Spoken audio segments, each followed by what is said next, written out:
જ્યાં જરૂર પડે ત્યાં એ પ્રકારે મદદ કરવાનો પ્રયાસ, બેઠો કરવાનો પ્રયાસ, પુનઃ એકવાર કહું છું, સરકાર વ્યક્તિને બેઠો કરવામાં તમેનું જે સહાય કરી રહ્યા છીએ એ જ પ્રકારે રાજ્યની સરકાર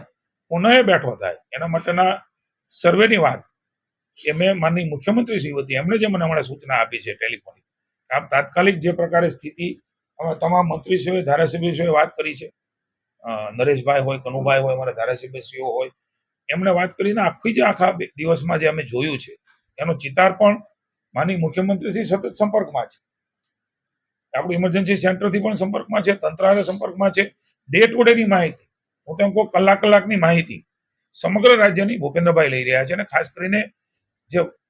અતિ પ્રભાવિત જિલ્લાઓ છે, ગામો છે, તાલુકાઓ છે દક્ષિણ ગુજરાતના, ખાસ કરીને વલસાડ અને નવસારીના,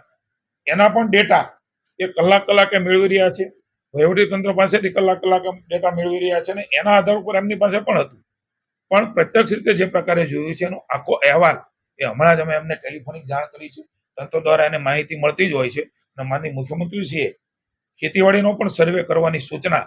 એ મને આપી છે કે આપ ત્યાં વાત કરજો, અને માનનીય મુખ્યમંત્રીશ્રીએ ખૂબ સંવેદનાથી આ સૂચના આપી છે. ત્યારે એનો જીઆર પણ એ ટૂંક સમયમાં થઈ જાય છે અને ખૂબ ઝડપથી એ સર્વે થાય. સાથે સાથે મારી એક વિનંતી છે, બગીચામાં જે કલમો એ કંઈ પડી ગઈ હોય એનો રૂટ એ જીવિત હોય છે, એટલે કે રૂટ હજી જમીનમાં હોય છે, મૂળ રૂટ ત્યાં સુધી એ કલમ બેઠી થઈ શકતી છે. અને ભૂતકાળમાં રાજ્યની સરકારે મારા જિલ્લામાં પણ, ભાવનગર જિલ્લામાં અને શહેરમાં 50 વર્ષના વૃક્ષો પડી ગયા હોય વાવાઝોડામાં, એ પણ આજે મોટા એને પ્રકારે જીવતા જોયા છે, એટલે કે પછી પણ એને કૂપણ ફૂટતી હોય છે અને એવું ને એવું વૃક્ષ હોય છે, એક બે ડાળીઓ એ કદાચ બળી જાય. મારી વિનંતી છે, વૈજ્ઞાનિકો આપણા ગામમાં બેઠા છે, હું જે ખેત મજૂર હોય, કિસાન હોય એમની વાત કરું છું, વૈજ્ઞાનિક છે, અમારી કૃષિ યુનિવર્સિટી હોય, બાગાયત વિભાગ હોય,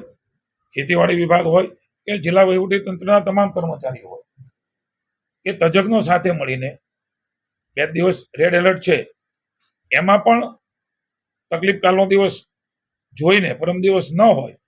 તો મને એવું લાગે છે કે એ ઝડપથી કલેક્ટરશ્રી પણ એ આખી ટીમ બનાવીને એ ગામમાં એના એ કલમો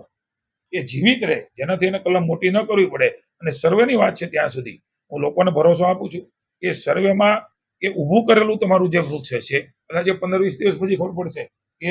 જીવિત રહેશે કે કેમ, તો એને નહીં ગણીને પણ કલેક્ટરશ્રીને સૂચના આપી છે એ પ્રકારનો સર્વે થશે. એટલે આપણે એની પણ ચિંતા ન કરીએ કે જો અમે ઊભા કરી દેશું તો એ સર્વેમાં નહીં ગણાય. હું એવું માનું છું કે વૃક્ષો એ મોટા થવામાં જેમ બાળક મોટું કરીએ છીએ એ પ્રકારની આ વૃક્ષનું જતન કરવાનું હોય છે. એ બાળક જ્યારે મૃત થઈ જાય અને જે મા બાપને દુઃખ થાય, એવું જે વૃક્ષનું જતન કરીને મોટું કર્યું છે એવું જ દુઃખ એનો માલિક, એનો વાલી અનુભવતો છે. એટલા માટે એને જીવિત કરવાનો પણ નિર્ણય એ બંને જિલ્લાઓમાં રાજ્યની સરકારે લીધો છે અને એ પ્રમાણે એ ગ્રામ સભાઓ પણ થશે, એને ટ્રેનિંગો પણ અપાશે. પણ મને ખબર છે કે ગામડામાં હું પણ ખેડૂત છું, ગામડામાં ખબર છે આપણને, એટલે એ પ્રકારે ઊભા પણ રાતોરાત કરવા હોય તો ત્યાંના લોકો સામૂહિક રીતે એકબીજાને મદદ કરીને કરે. તંત્રની પણ જ્યાં જરૂર પડશે ત્યાં તંત્ર પણ એની સાથે ઊભું રહેશે. ધન્યવાદ.